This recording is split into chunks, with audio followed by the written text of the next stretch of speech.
mga kababayan, ang pambansang awit ng Pilipinas. Kayang magiliw, helos ang sinakanan, alam ng puso, sa titik mo'y buhay. Lupang hinirang, tuyag ka ng magiting, sa manlulupin, di ka pasisingil, sa nagagang tutok sa simoy at sa langit mong pagaw, ay hinatang tulakawin sa pagkayang minamahal. Ang isang ng matawad mo'y tagumpay na nagtitindig, ang bituin at araw niya kailan ang ay di magtitindig. Luman ang araw ng walhabing pagsinta, buhay langit sa piling mo. Ang hindi kaya na pagkay mga amin, ang mamatay ng dahil sa'yo.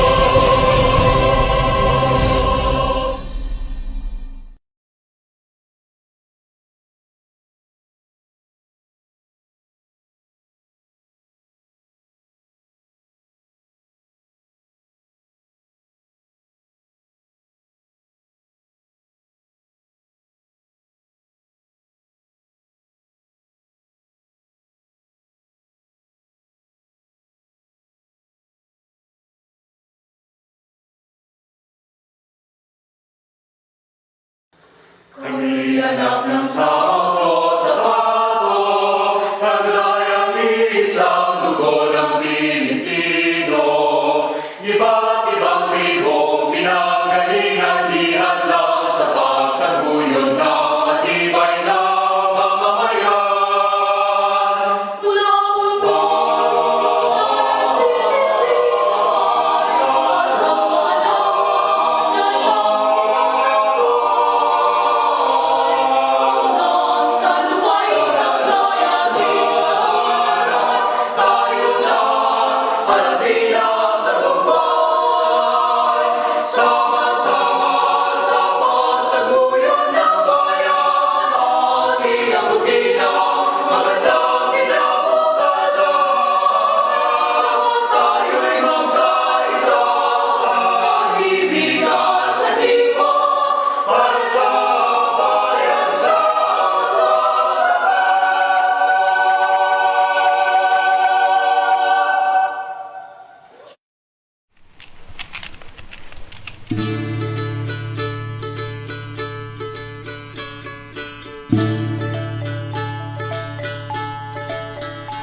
Pang tahanan, ito'y isang biyaya. Likas na mayaman, lupain ay masagana. Bigyan pugay ang bawat lumikha ng tagumpay. Sa hirap at ginhawa, kami kaagapan. Mulong tahanan ng kayamanan, lalong pagyamanin, kultura at karangalan. Hawak kamay, pagtibayin ating katungkulan, ipagpunit isisigaw sa sanlibutan. Mulong tahanan ng manggagawa, mulong tahanan ng mga bayani, Muslim, katutubo at mga Kristiyano, kapit-bisig sa pagunlad ang siyang minimiti. Pagmundi, bawat tagumpay, taas mo, iwagaybay, Panginoon, tanging naman, bawat pagtahang itong buhay. Lumulog tahanan ng kayamanan, lalong pagyamanin, kultura at karangalan. Hawak kamay, pagtibayin at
Absent in this morning session is our Vice Mayor and regular presiding officer who is on official leave in Manila.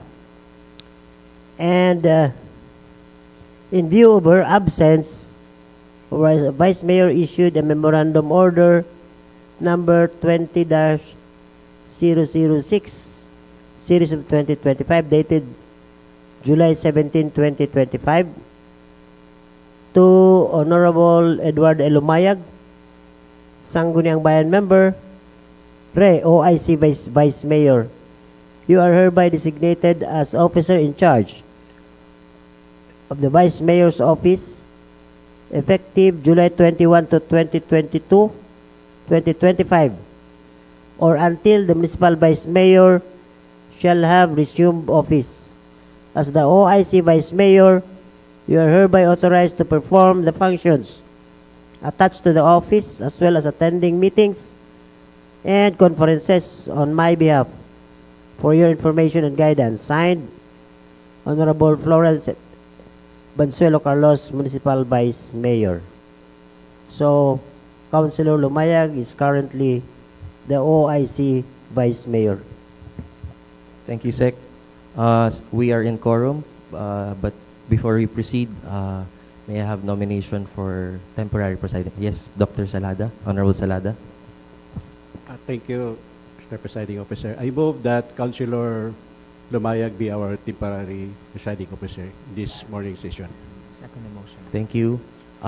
Sec, let's proceed to the next order of business.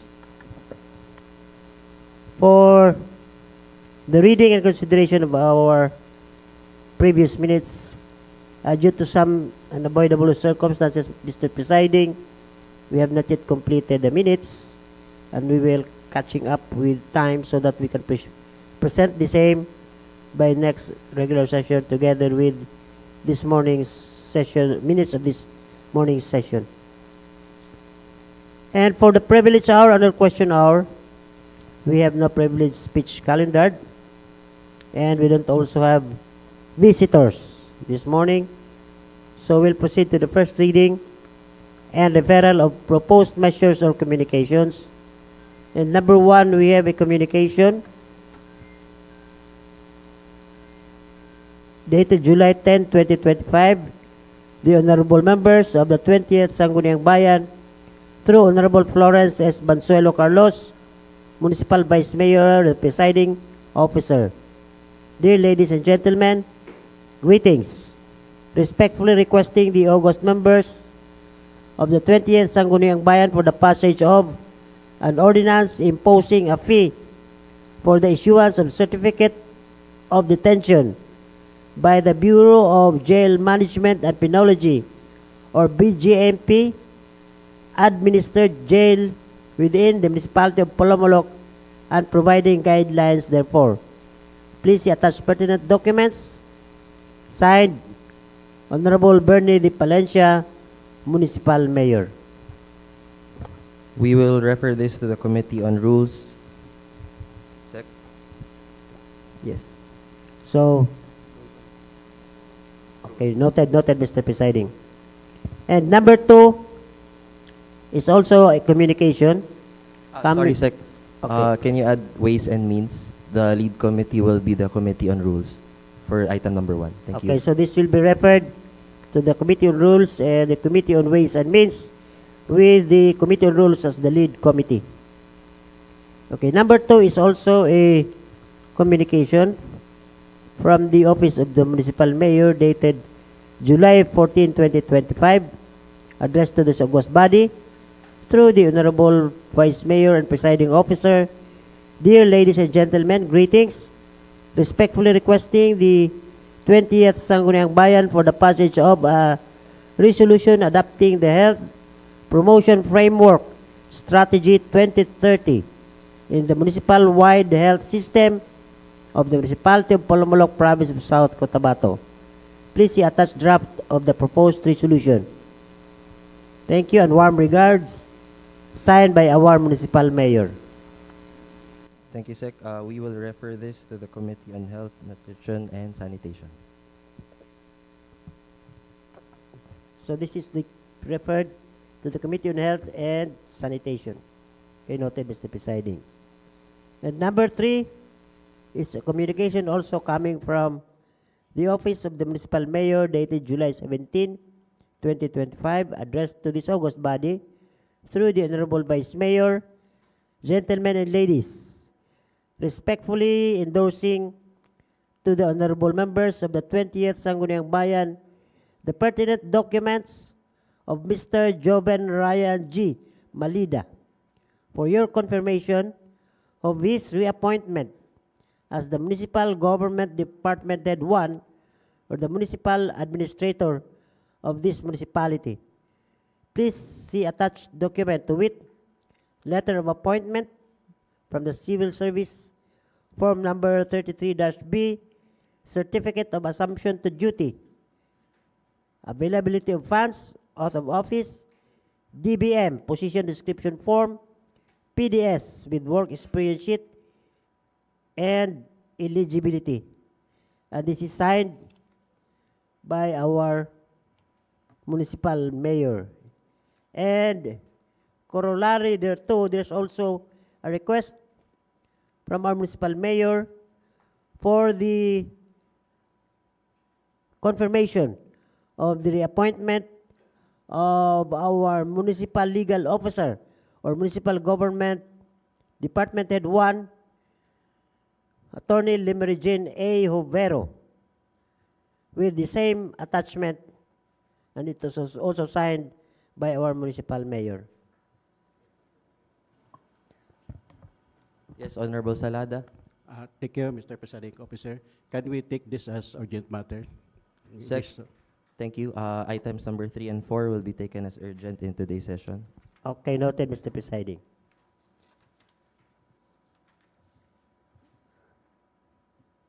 And number 5 is also a communication coming from the Office of the Municipal Mayor, addressed to this august body through the Honorable Vice Mayor, gentlemen and ladies. Respectfully endorsed for your review and favorable consideration is the request from Dole Philippines Incorporated through its Senior Director for Agriculture, Research, Innovation, and Technical Services Division, Dr. Ronald C. Gonzalez, seeking the issuance of a resolution allowing the commercial drone spray application on its pineapple plantations within the municipality of Polomolok.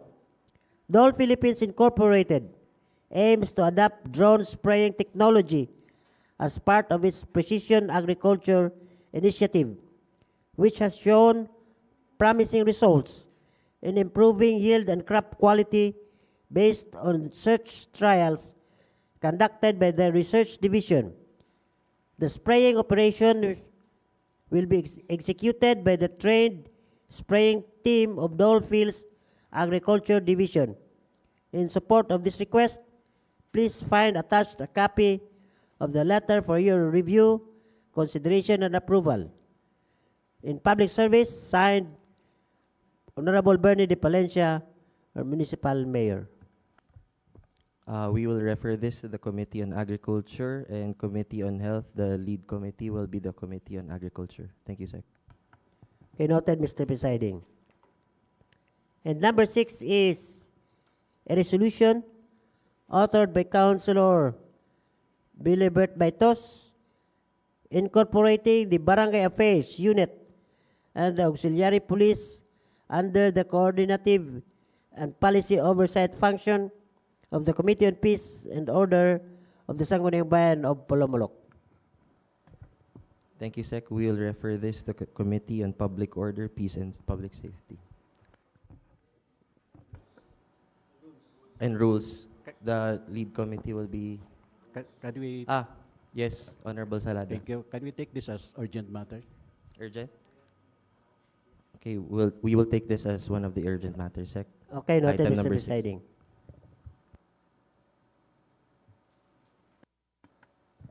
Number 7 is a resolution authored by Councilor Jesse Buntuyan, commending the 9 barangays of the municipality of Polomolok South, Cotabato for their exemplary performance and for being recognized as 2024 National Passers under the Seal of Good Local Governance for Barangays, SGLGB. Thank you, Sec. We will take this as one of the urgent matters in today's session. Okay, noted, Mr. Presiding. And number 8 is application for accreditation of the following NGOs: Mahintana Foundation Incorporated, Unified Engineering Workers Multipurpose Cooperative, Polo Samang Nayon Multipurpose Cooperative, Tibud sa Katibawasan Multipurpose Cooperative, Polomolok Multipurpose Cooperative, Mahamungaya Integrated Farmers Association, Purok Maguindanaon People's Association Incorporated, Bunga ng Bayan Association, Barangay Rubber Farmers Agriculture Cooperative, Bagong Pag-asa Women's Association, Great Filipino OFW Family Circle Association, Sunshine Laborers Association, and United Aquatic Farming Association. Thank you, Sec. We will refer this to the Committee on Cooperatives and Associations. Okay, noted, Mr. Presiding. And number 9 is a copy of the trial balance of Special Education Fund as of June 30, 2025.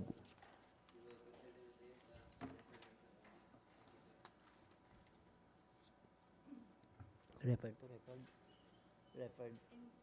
Okay. We will now proceed to the committee reports. This morning we have 4 joint reports calendared. First of which is a joint report from the Committee on Finance, Budget, and Appropriations and Committee on Barangay Affairs. Subject, Fiscal Year 2025 General Fund Annual Budget of Barangay Lumakil, followed by the joint report also coming from the Finance Committee and Committee on Youth and Sports Development. Subject, Calendar Year 2025 Sangguniang Kabataan Annual Budget of Barangay Cleanan 6, Coronel Proper, and Magsaysay. Honorable Lovero.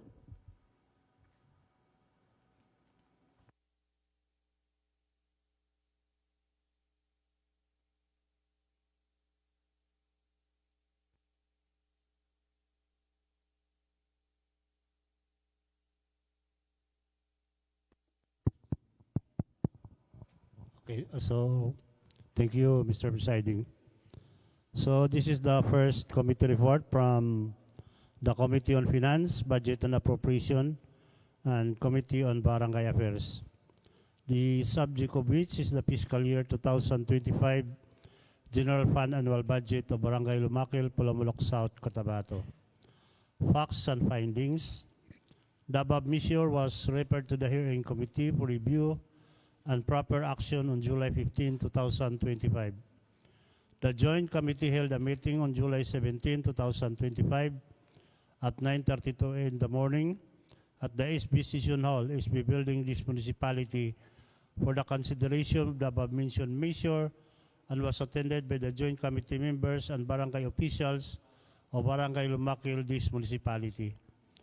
Upon deliberation, the Joint Committee found the following facts: that the barangay concerned has an annual budget amounting to 6,519,851 pesos, which was sourced from sources of funds, share from ERA, 6,294,851, share from real property tax, 90,000, toll and terminal fees, 10,000, community tax, 30,000, permit fees, 15,000, clearance and certification fees, 65,000, garbage fees, 5,000, rent income, 5,000, other service income, 5,000, for a total of 6,519,851 pesos. The aforementioned budget was appropriated as follows. Object of expenditure, personal services, 3,021,000. MOOE, 2,239,880 pesos and 80 centavos. Property, plant, and equipment, 1,258,970 pesos and 20 centavos for a total of 6,519,851 pesos. As explained by the barangay officials, the budget was made in order to fund the projects that are relevant to the community.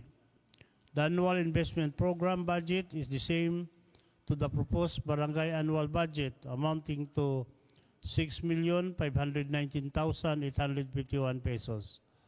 The committee members also reminded the barangay official to prioritize the passage of their 2026 General Fund annual budget before the year ends.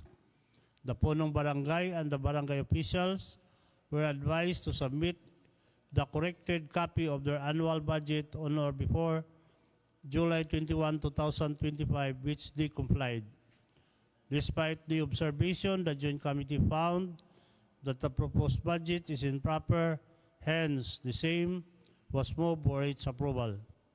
Recommendation: with the foregoing consideration, the committee hereby recommends the following: to adopt this Joint Committee report, to pass a resolution approving the fiscal year 2025 General Fund annual budget of Barangay Lumakil, Palamalok South, Cotabato, amounting to 4,259,375.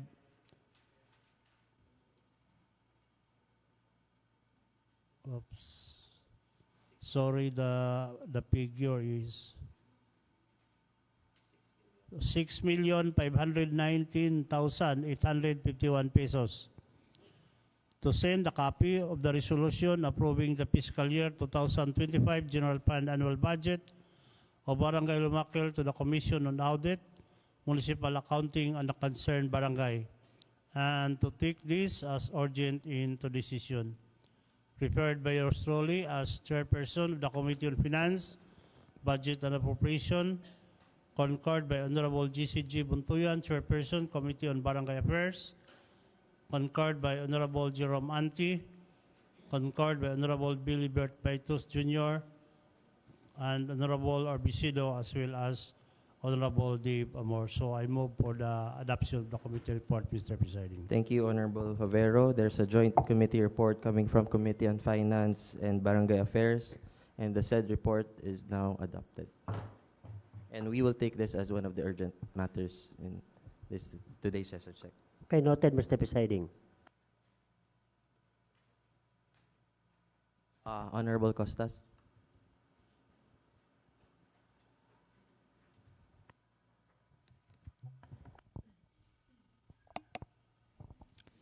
Good morning, everyone. For the first joint committee report of the 20th Sangguniang Bayan from the Committee on Finance, Budget and Appropriations, Committee on Youth and Sports Development. Subject is the calendar year 2025 Sangguniang Kabataan annual budget of the following barangays: Barangay Cleanan 6, Coronadal Proper, and Barangay Magsaysay. For the facts and findings, the above subject matter were referred to the herein undersigned Joint Committee for Review and Proper Action on June 10 and July 15, 2025 respectively. The Joint Committee held a meeting on July 17, 2025 at 9:30 a.m. at the session hall of the Sangguniang Bayan building to discuss the budget. Present at the meeting were the committee members along with the SK officials from the respective barangays under Section 20B of the IRR of RA number 10742. The Sangguniang Kabataan has financial independence in its operations, disbursement and encashment of its funds, income and expenditures. As such, the Sangguniang Kabataan Fund shall be deposited in the name of the Sangguniang Kabataan of the concerned barangay in a government-owned bank situated in or nearest to its area of jurisdiction, with the Sangguniang Kabataan Chairperson and the Sangguniang Kabataan Treasurer as the official signatories. 10% of the general fund of the barangay shall be set aside for the SK, which shall be disbursed solely by the SK for youth development and empowerment purposes. Upon deliberation, the Joint Committee found the following facts. For the SK Barangay Clean and Size, that the barangay concern has an annual budget of 757,010 pesos and 90 centavos, which was sourced from the 10% SK share of the barangay's 2025 general fund. The aforementioned budget was appropriated as follow. For the general administration program amounting to 267,575 pesos and 70 centavo, for the equitable access to quality education amounting to 60,000, for environment protection, climate change and mitigation, disaster risk reduction and resiliency amounting to 46,500 pesos, for the health and anti-drug abuse amounting to 29,000, for gender sensitivity amounting to 5,000, for sports development amounting to 80,000, for capability building which emphasizes leadership training amounting to 263,935 pesos, and for the youth employment and livelihood amounting to 5,000, with a total expenditure program of 757,010 pesos and 90 centavo. The SK Council of Barangay Clean and Size can optimize its budget by forming strategic partnerships with other government agencies, NGOs, or local businesses. Collaborating with the Department of Education could facilitate joint workshop or training sessions, thereby enhancing their impact and effectiveness. Partnering with the local businesses or private sponsors offers an opportunity for material, service, or financial support in exchange for recognition. Additionally, tapping into resources from neighboring barangays or municipalities with similar programs can help share costs and leverage collective expertise. This partnership not only maximizes resources but also encourage constituents' involvement and support. The SK Council would assess the most urgent and essential project for the youth of Barangay Clean and Size, focusing on programs that will have the greatest positive impact rather than spreading the budget to thin across various less important activities. They can concentrate on initiatives that directly benefit the constituents, such as educational programs, skills development, sports activities, or mental health campaigns. For the SK Barangay Coronadal proper, that the barangay concern has an annual budget of 667,152 pesos and 20 centavos, which was sourced from the 10% SK share of the barangay's 2025 general fund. For the aforementioned budget was appropriated as follow. For the general administration program amounting to 279,274 pesos and 26 centavo. For the capability building which emphasizes leadership training amounting to 160,000. For sports development and health amounting to 171,000. For education amounting to 16,877 pesos and 94 centavo. For environment amounting to 5,000. For gender sensitivity amounting to 20,000. For youth employment and livelihood amounting to 10,000. For anti-drug abuse amounting to 5,000 with a total expenditure program of 667,152 pesos and 20 centavo. The SK Council of Coronadal proper organizes seminars that combine various related topics into one cohesive event.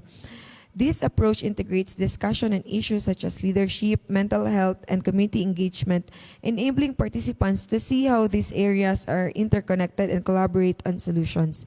The SK Council of Coronadal proper took the initiative to distribute essential school supplies to both junior and senior high school students. These efforts aim to support the academic needs of students by ensuring they have the necessary tools such as notebooks, pens, pencils, and other school materials at the start of the school year. By providing these supplies, the Council hoped to ease the financial burden on families and contribute to creating a better learning environment for the youth in the community. This initiative likely served as a part of the Council's ongoing commitment to improving education and support students in their academic journey. For the SK Barangay Magsaysay, that the barangay concern has an annual budget of 1,896,181 pesos and 1 centavo, which was sourced from the 10% SK share of the Barangay 2025 General Fund. The aforementioned budget was appropriated as follows. For the General Administration Program amounting to 713,130 pesos. For equitable access to quality education amounting to 370,000. For environmental protection and climate change adaptation, disaster risk reduction and resiliency amounting to 85,000. For health and anti-drug abuse amounting to 40,000. For gender sensitivity amounting to 22,165 pesos and 1 centavo. For youth employment and livelihood amounting to 14,886 pesos. For sports development and promotion of culture and arts amounting to 426,000. For capability building, which emphasizes leadership training amounting to 225,000, with a total expenditure program of 1,896,181 pesos and 1 centavo. Resourcefulness requires careful attention to the allocation and tracking of funds. The committee observed that the SK Council could benefit from establishing a more transparent system to monitor spending. This would ensure that each cent is directed toward its intended purpose. Additionally, it is recommended that the budget be regularly reviewed and adjusted to prevent unnecessary expenditure and reduce the potential for waste.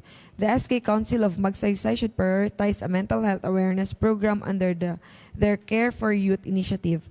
This would involve organizing workshops, support groups, and awareness campaigns to address mental health challenges faced by young people, reduce stigma, and provide resources for better emotional well-being by partnering with professionals and creating open spaces for discussions. The program could encourage a supportive, informed, and resilient youth network. The committee encourages the Sangguniang Kabataan Council of Barangay Magsaysay to strive for a lasting legacy that will continue to benefit the community well beyond the end of their term. This call to action aims to inspire the SK Council to go beyond their regular duties and focus on impactful, sustainable initiatives that can leave a significant mark on the barangay. For the recommendations with the foregoing considerations and there have been no more discussion and or objections thereto, the Joint Committee agreed to recommend the following. First, to adopt this committee report. Second, to pass resolutions approving the calendar year 2025 Sangguniang Kabataan annual budget of Barangay Cleanan 6, Corona del Proper, and Magsaysay. And third, to consider the said resolutions as one of the urgent measures in today's session. Reported by yours truly, concurred by Honorable Eleazar G. Hobero, Honorable Calixto B. Salada, Honorable Ligaya R. Orbisido, Honorable Joe R. H. Falcon, Honorable Jerome Y. Ante, Honorable Billy Bert C. Baitus, and Honorable Dave M. Amor. So I move, Mr. Presiding. Thank you, Honorable Costas. There is a joint committee report coming from the Committee on Finance and Youth and Sports Development. The said report is now adopted, and we will take this as one of the urgent matters in today's session, Sec. Okay, noted, Mr. Presiding. The next report is coming from the Committee on Rules, Good Government, and Oversight. Subject, communication from the Office of the Municipal Mayor dated July 14, 2025, endorsing for the approval of the Sangguniang Bayan, the MOA, between the Municipality of Polomolok, represented by our Municipal Mayor, and the Flomlock Pace Setters, represented by Mr. Michel P. Gasco, concerning the joint promotion and implementation of the Takbumo Buhay Ko Marathon as part of the inaugural Flomlock Festival Marathon scheduled for September 6 to 7, 2025. Honorable Salada. Thank you, Mr. Presiding Officer. Good morning, everyone. First committee report, 22nd of July 2025, from the Committee on Rules, Good Government, and Oversight. Subject, as mentioned by the Secretary. I will proceed with the facts and findings. On number one, on July 15, 2025, the 28th Sangguniang Bayan, in its second regular session, referred this matter to the Committee on Rules, Good Government, and Oversight for proper review and action. Number 2, on July 16, 2025, the committee convened a meeting at the Sangguniang Bayan Session Hall attended by the committee chairperson, vice chairperson, and members including Honorable Joar Palcon. Also in attendance were representatives from Pace Sitters led by Mr. Mitchell Pigasco, Mr. Hubin Ryan G. Malida, CC, the municipal administrator, as well as the heads and acting officers of the municipal budget, accounting, and treasurer's offices. Personnel from the Office of the Mayor and the Tourism Office, along with Attorney Limiregine Alao Jovero, the municipal legal officer, were likewise present. The purpose of the meeting was to deliberate on the proposed memorandum of agreement. And number 3, the Flumlock Face Sitters, led by Mr. Michel Gasco, submitted a proposal to organize the Takbumo Bahay Ko Marathon as part of the inaugural Flumlock Festival Marathon. The event aims to raise funds for social housing projects benefiting informal settlers and homeless residents in Pulomolok. Number 4, the Flumlock Pace Sitters is newly registered with the Department of Trade and Industry, DTI, but has not yet secured a local business permit from the municipality of Pulomolok. The committee advised the organization to expedite securing this permit to ensure compliance with municipal regulations prior to the event. Number 5, the marathon will feature 4 race categories: 5 km, 10 km, 21 km, half marathon, and 42 km full marathon, with entry fees ranging from 900 to 2,200. Expected participants number between 1,000 and 1,200 from Pulomolok and other provinces including Cebu. Number 6, proceeds are designated to support the municipality's social housing program, funding affordable homes. The event tagline Takbumo Bahay Ko encapsulates the objective of linking every kilometer run to shelter provision. Number 7, the Flumlock Pace Sitters proposed a 50-50 cost and revenue sharing scheme with the LGU. The LGU commits to logistical support, including police assistance, traffic control, and official vehicle fuel to ensure safety and order. Number 8, registration and fee collection will be managed by the Flumlock Pace Sitters through a third-party online platform with a requirement to regularly update the LGU on registration and finances. The committee emphasizes the need for close coordination and periodic reporting by the Flumlock Pace Sitters to maintain transparency and accountability. Number 9, the committee noted a confidentiality clause in the proposal that conflicts with the LGU's transparency standards. It was approved that this clause be revised or removed to align with the principles of public governance and accountability. Number 10, coordination with the LGU housing unit has not yet been established.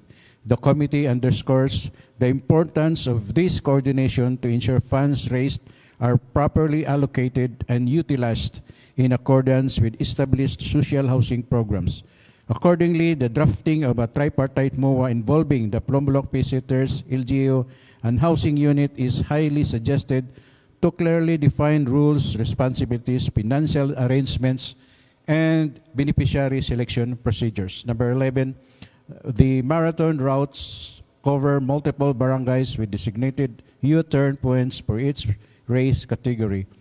The fall marathon will begin at midnight and include comprehensive safety measures, including police coordination, aid stations, and volunteer support. Number 12, the committee acknowledges the LGU's commitment to logistical and safety support, but reiterates the need to ensure strict adherence through transparency, accountability, and legal compliance throughout the event's planning and execution.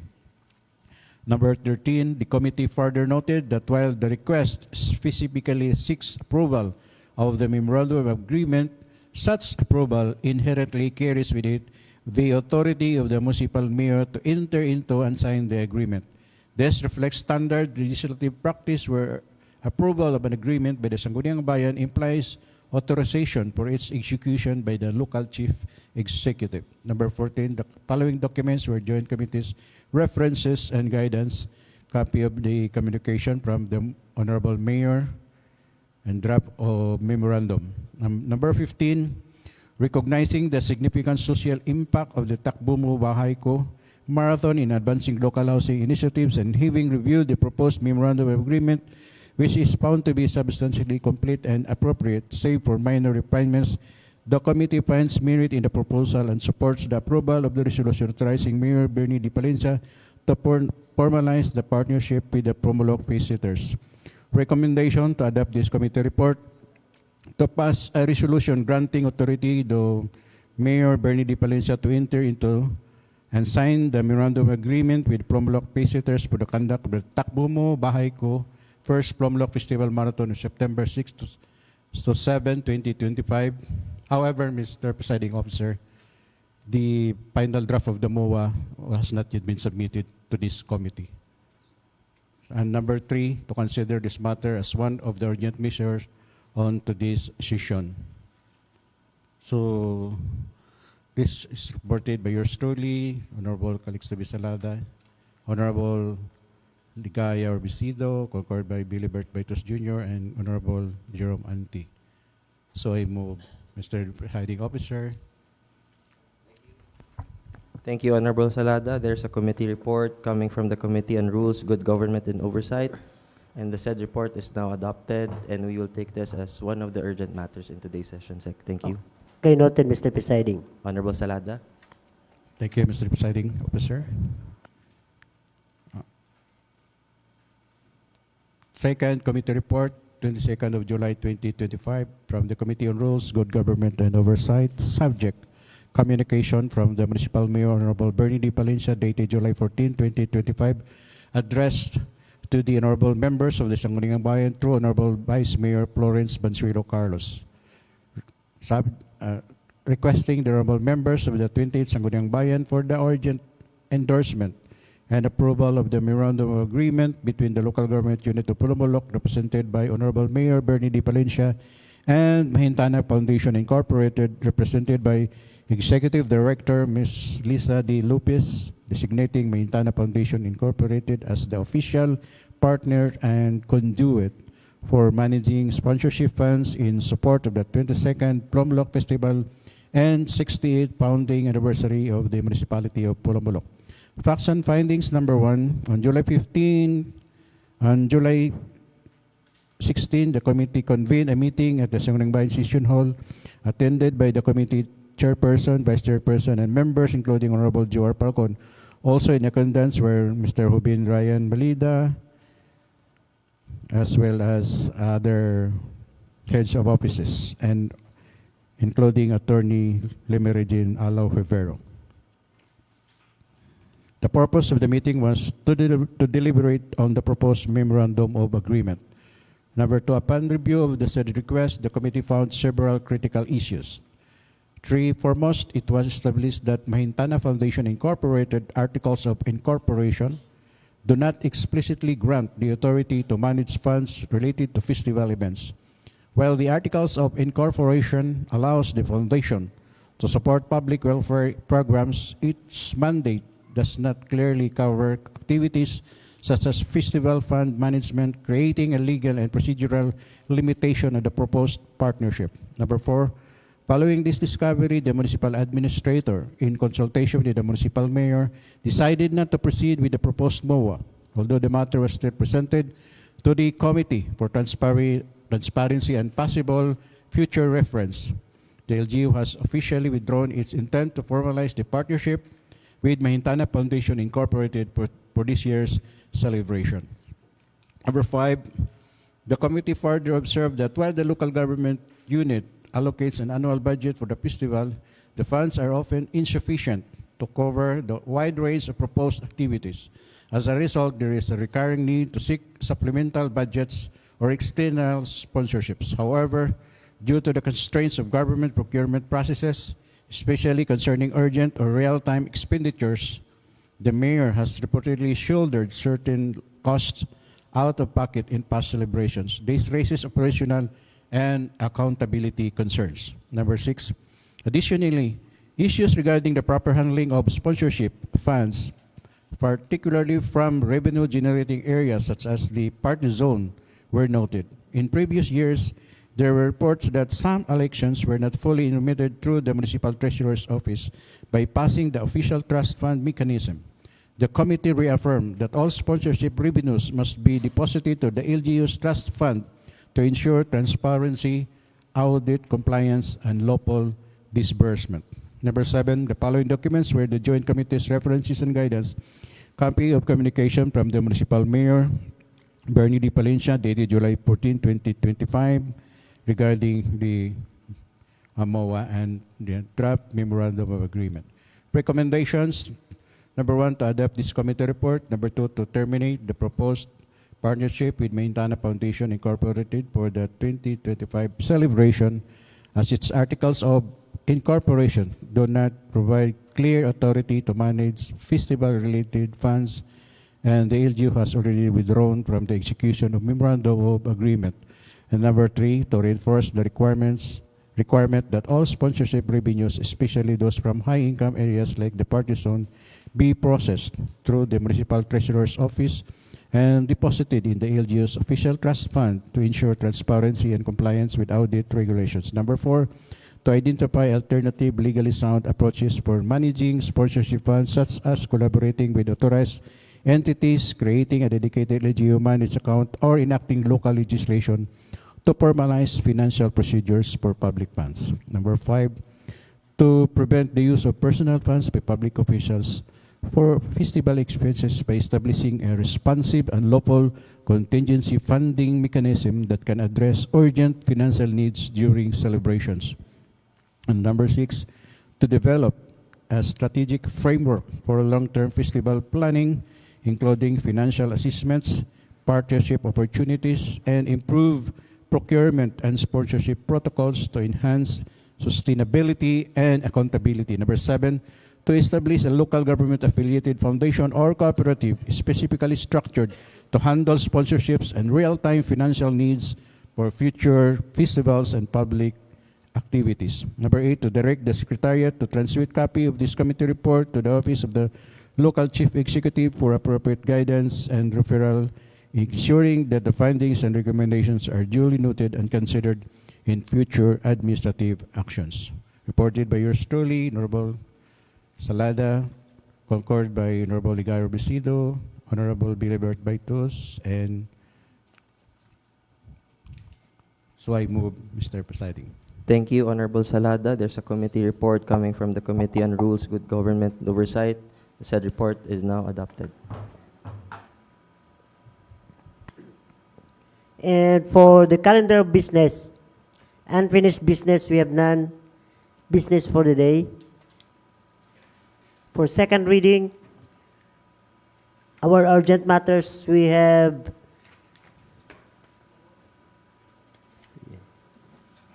9 items considered urgent. First of which is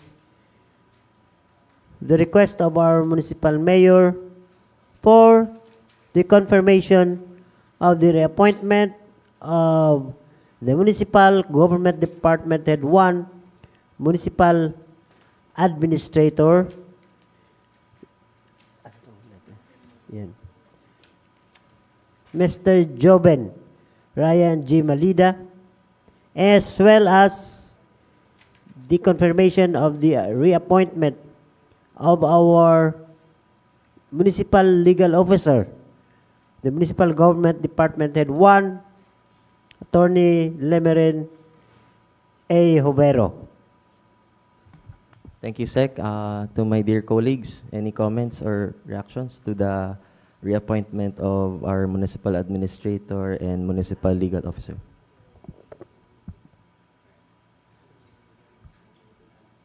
None? Yes, Honorable Salada.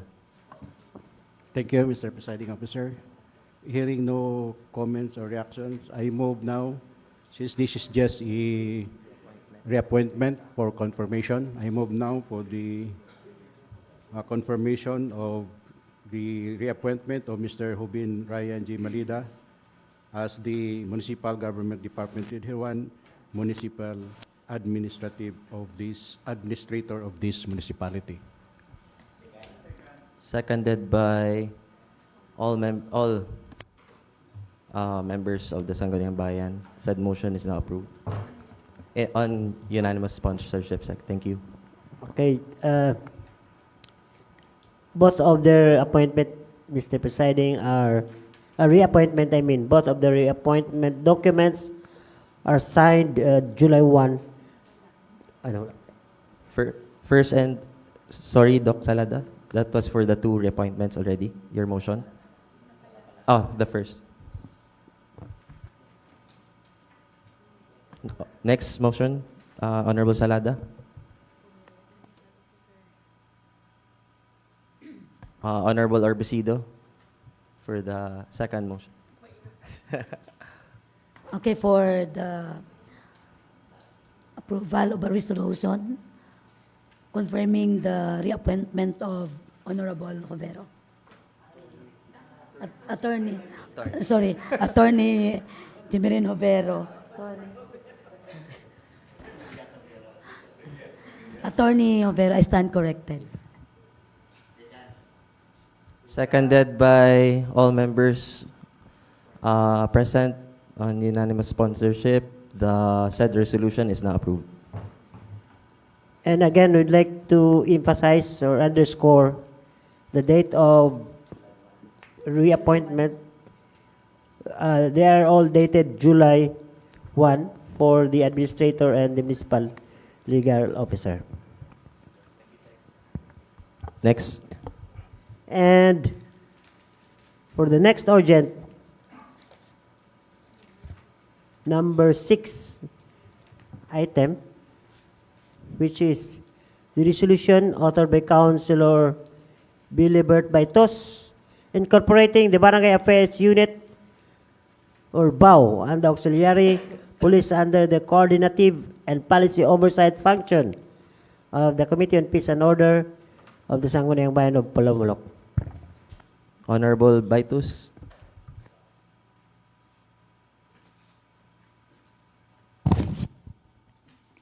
Thank you, Mr. Presiding Officer. Thank you, Sec. Good morning, everyone. A resolution incorporating the Barangay Affairs Unit and the Auxiliary Police under the coordinative and policy oversight function of the Committee on Peace and Order of the Sangguniang Bayan of Palomolok. Whereas the Committee of Public Order, Peace, and Public Safety of the 20th Sangguniang Bayan is tasked to study, recommend, and legislative measures related to the maintenance of peace and order, public safety, and coordination with law enforcement and barangay-based institutions. Whereas the Barangay Affairs Unit and the Auxiliary Police are support units that directly contribute to grassroots level enforcement, conflict resolution, and peacekeeping activities across the municipality. Whereas enhancing coordination between the legislative and executive components of local peace and order mechanisms is essential for the formulation of responsive ordinances and resolutions and having developmental impact to the municipality and its constituents. Whereas the Sangguniang Bayan is in the process of strengthening its internal mechanism to improve coordination, policy alignment, and oversight of peace and order programs. Whereas it is imperative for the Committee on Public Order, Peace, and Public Safety to be consistently informed by the plans, programs, and challenges encountered by the Barangay Affairs Unit and the Auxiliary Police, especially in matters involving public safety, community disputes, and barangay level operations. Resolved, I hereby resolve to incorporate the Barangay Affairs Unit and the Auxiliary Police under the coordinative and policy oversight function of the Committee on Public Order, Peace, and Public Safety of the 20th Sangguniang Bayan of Palomolok without prejudice the executive authority of the municipal mayor and said units. Resolved further that the internal rules of procedure of the 20th Sangguniang Bayan of Palomolok be amended accordingly to reflect the inclusion of the Barangay Affairs Unit and the Auxiliary Police under the functional coordination of the Committee of Peace and Order, particularly in relation to policy consultation, data sharing, and committee-initiated engagements. Resolved further that the said committee shall be authorized to conduct consultative meetings, receive reports, and collaborate with these units on matters relevant to legislative proposal and peace and order programs. Resolved finally that a copy of this resolution be furnished to the office of the municipal mayor, the municipal local government operations officer, or MLGOO, the chief of police of Pulumulok Municipal Police Station, and the heads of the Barangay Affairs Unit and the auxiliary police for their information and appropriate action. Any comments from my colleagues? Any questions? Honorable Salada? Thank you, Mr. Presiding Officer. Can we incorporate the functions of BAO, considering that this is an executive, it has an executive function? The term incorporating does not refer to control in the same sense as the executive authority to do so. I merely refer to incorporating coordination as the Committee on Public Order, Peace, and Public Safety sees the BAO and the auxiliary police as necessary elements for the proper formulation of legislative measures. Pwede mo nato siyang mahimong kinahanglan nato sa ma-supervise because gahatag ta sila og mga honorarium base and then wala tay structure. So pwede nato siya mahimo karon og mga force multipliers, no? The Barangay Affairs Unit is referred to as peacekeepers, signifying their importance in maintaining peace and order on the ground level. The auxiliary police will be function as force multipliers on programs and initiatives and services of our Philippine National Police in coordination with this committee. This resolution seeks to include coordination with the BAO and auxiliary police under the scope of the committee. The amendment to the internal rules of procedure will involve additions to the scope on the Committee on the Public Order, Peace, and Public Safety. Hence, well, I move for the adoption of this resolution, Mr. Presiding. Well, any question? Any more question? Thank you. Honorable Orbisido first. Thank you, Mr. Presiding Officer. I, for one, before the honorable gentleman, I was supposed to ask whether, because I do understand these two groups, the Barangay Affairs Unit as well as the Auxiliary Police, were created by the Executive Department. So I have that query if this body is allowed to incorporate the two bodies. And I am not against, I'm not against the two groups because they are a big help, especially in the dispensation of, I don't understand the auxiliary police, that is how I understand it, is more on the peace and order. The Barangay Affairs Unit is more on the social services thing. I do not know if this is the intent of the author to strengthen the two groups of these people. And since this also requires monetary or funding, I hope we can go deeper to strengthen it. I hope the author will be amenable if we can have it in the committee and discuss, because eventually, in my own opinion, we are only for that purpose of having the peace and order oversee or have a function, oversight function over the groups, and not really to regroup them or to supervise them. So if the author would amenable, can we sit down in a committee and resolve further the clarifications that we have? Yes, thank you, Honorable Orbisido. Honorable Salada? I agree with the opinion of Councilor Guy Orbisido. I move that this subject matter be referred to the committee, appropriate committee, Mr. Presiding Officer. Any second? Seconded by Honorable Octavio. This motion is approved. This will be referred back to the Committee on Public Safety and Peace and Order and Public Safety. Yes, Honorable Falcon. Could we include the rules? Because the author is the chairman of Yes. the... We include the Committee on Rules and Good Oversight. Thank you. Thank you, Mr. So- Presiding. Good morning. This will be referred to the Committee on Rules and Committee on Peace and Public Safety. Lead committee will be the Committee on Rules. Okay, noted, Mr. Presiding. Thank you. And the next urgent is the resolution authored by Councilor Jesse Buntuyan commending the 9 barangays of our municipality for their exemplary performance and for being recognized as 2024 National Passers under the Seal of Local Governance for Barangays or SGLGB. Honorable Buntuyan. Good morning, Mr. Presiding, and good morning, my colleague. Everybody, good morning. A resolution commending the 9 barangays of the municipality of Pulmolok, South Cotabato for their disciplinary performance and for being recognized as a 2024 National Passers under the Seal of Good Local Governance for Barangay or SGLG. Whereas the Seal of Good Local Governance for Barangay SGLGB is a national performance-based recognition program of the Department of Interior and Local Government, DLG, designed to identify barangays that demonstrate outstanding performance in governance, particularly in financial administration, disaster preparedness, peace and order, and these one essential areas including social protection, environmental management, and co-competitiveness. Whereas the SGLGB is anchored on Section 5, Article 2 of the 1987 Constitution, which uphold to promote the general welfare and maintenance of peace and order as fundamental to national development and democratic process.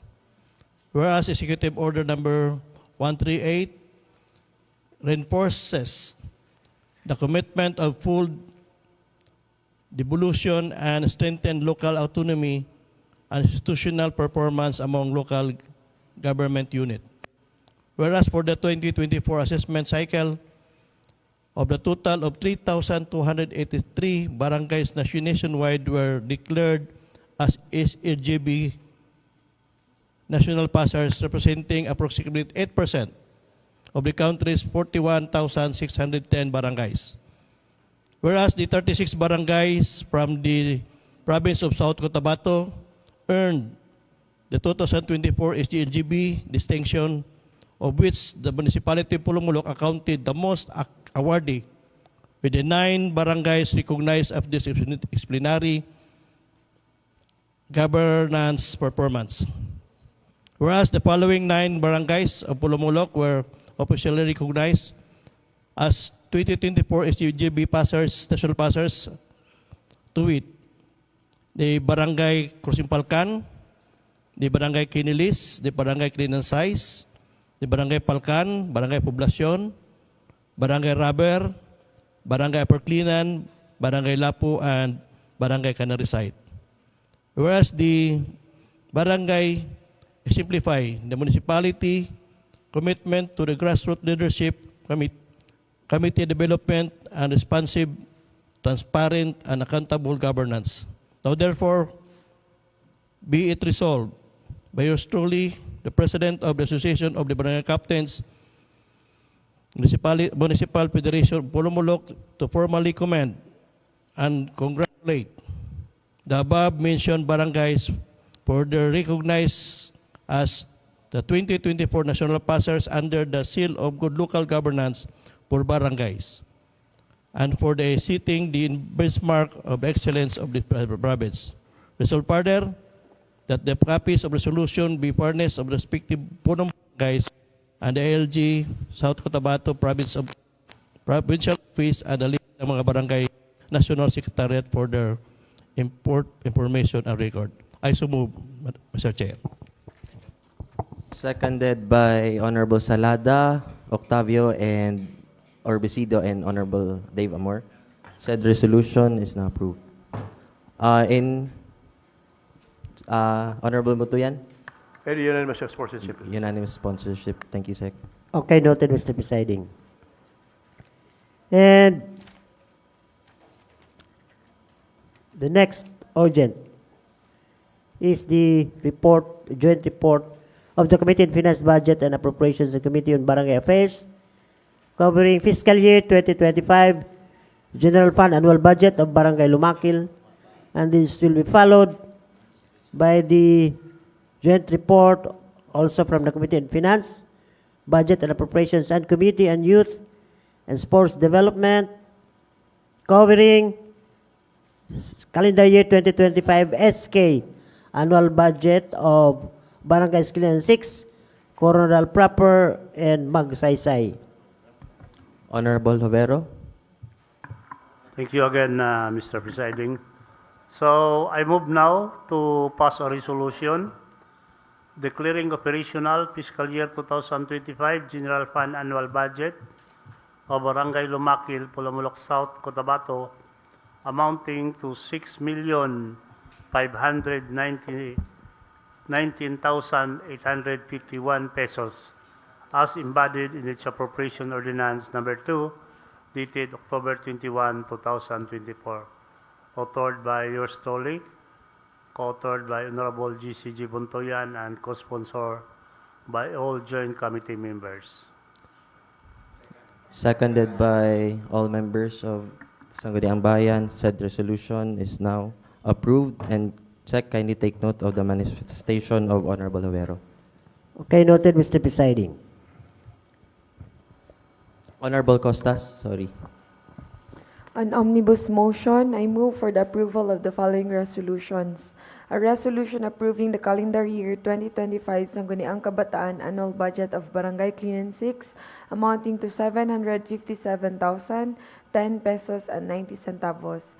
For Barangay Coronadal Proper amounting to 667,152 pesos and 20 centavos. And Barangay Magsaysay amounting to 1,896,181 pesos and 1 centavo. Authored by Honorable Eleazar G. Jovero, co-authored by yours truly, and co-sponsors all committee members. So I move, Mr. Chair. Seconded by all members of the Sangguniang Bayan. Said resolution in an omnibus motion is now approved. And Sec, kindly take note of the manifestation of Honorable Costas. Okay, noted, Mr. Presiding. The three resolutions are all unanimous. Moved In an omnibus motion. So these three resolutions were already approved. And the last urgent is the report of the Committee on Rules, Good Government and Oversight on the communication of our municipal mayor dated July 14, 2025, endorsing to this august body the MOA between the LGU of Pulamulok and the Flumlock Pace Setters, represented by Mr. Michil P. Gasco, concerning the joint promotion and implementation of the Takbumo Bahay Ko Marathon as part of the inaugural Flumlock Festival Marathon scheduled on September 6 to 7, 2025. Honorable Salada. Thank you, Mr. Presiding Officer. I move now to pass a resolution granting authority to Honorable Mayor Bernie D. Palencia to enter into and sign the memorandum of agreement with Flumlock Pace Sitters for the conduct of the Takbumo Bahay Ko First Flumlock Festival Marathon on September 6 to 7, 2025, subject to the submission of the final draft of the memorandum of understanding. Seconded by Honorables Costas, Orbisido, Jovero, Amor, Buntuyan, and Ante. Said resolution is now approved. Authored by yours truly, co-authors Honorable Elizar Jovero, co-sponsors all SB members of the committee. Thank you, Honorable Salada. Sec, kindly take note of the manifestation of Honorable Salada. Thank you. Okay, noted, Mr. Presiding. And for the scheduled second reading, we have none. Third and final reading, none. Unassigned business, none. Let's go now to the announcement. Any announcements from my dear colleagues? Ella? Oh. Ay, di ba, Ella?